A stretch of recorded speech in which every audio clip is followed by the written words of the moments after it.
Dealing with your taxes can be, well, let's just say it's complicated. But writing a letter to HMRC really doesn't have to be a headache. That's why we've teamed up with the experts over at ProTax Accountant to put together this straightforward guide on how to write a letter that actually gets the job done. So, let's jump right in. And isn't that the truth? No one enjoys it. But here's the thing.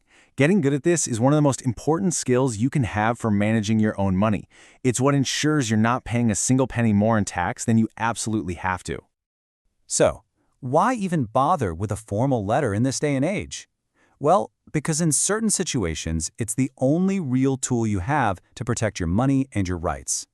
Let's take a look at the moments when writing a letter isn't just an option, it's absolutely essential.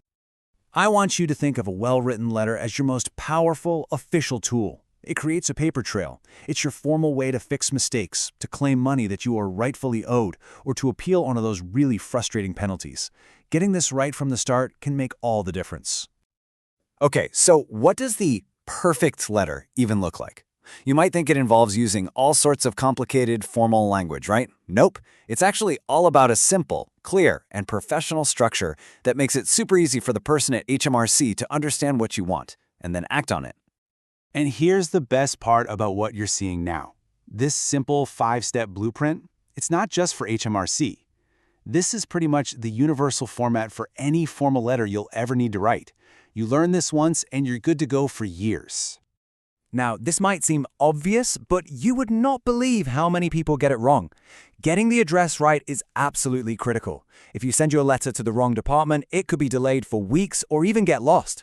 So make sure you use the specific postcode for your type of query. Okay, before you even think about writing the main body of your letter, stop. Think about reference numbers. Honestly, without these, your letter is just an anonymous piece of paper floating around in a massive system. Putting your numbers right at the top is the single most important thing you can do to get it to the right person fast. All right, so we've got the blueprint down. Now let's see how this all works in practice. We're going to walk through one of the most common reasons people write to HMRC, claiming a tax refund. So picture this. You're looking at your P60, and something just doesn't seem right. You've got a hunch you've paid too much tax. But, and this is the important part, you haven't gotten that P800 form from HMRC that would normally sort things out automatically. So what do? Well, this is what you do. This template shows you exactly how that structure we talked about works in the real world. It gives you the kind of phrasing to use and shows you precisely where to put your reference numbers and how to clearly and politely state your case for a refund. But what about when things go wrong? Let's talk penalties. If you miss the self-assessment deadline, for example, you can get hit with an immediate £100 penalty. And get this, that's true even if you don't actually owe any tax. The good news is, if you have a valid reason, you can and you absolutely should appeal. Just follow these 4 steps. First, get all your details together, like the penalty reference. Second, explain your reasonable excuse clearly and concisely. Third, attach copies of any evidence you have.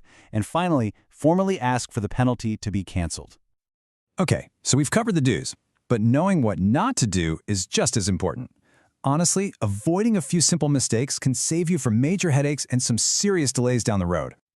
When you're writing to HMRC, vague statements are your absolute enemy. Saying, "I think I paid too much tax," isn't helpful. But saying, "I overpaid by £450 because my tax code was wrong," gives them something specific they can check and act on immediately. Be precise.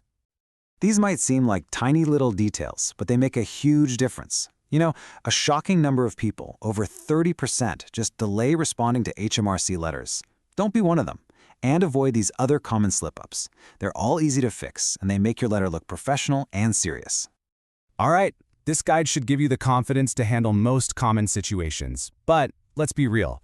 Sometimes things are just too complex, or the stakes are just too high to try and handle it all by yourself. So let's do a quick final recap.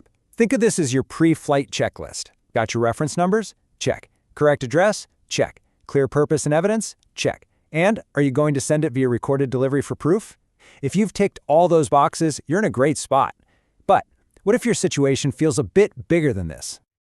You know, what happens when it's not just a simple refund claim? What if you're facing something more serious, like a formal tax investigation or a dispute over a really significant amount of money? Or maybe you just don't have the time to deal with it all. In those situations, calling in an expert can be a game changer. The team at ProTax Accountant specializes in handling all sorts of correspondence with HMRC, making sure everything is accurate and giving you that all-important peace of mind. If you feel like you need that kind of support, all their details are right there for you. Thanks for joining us today.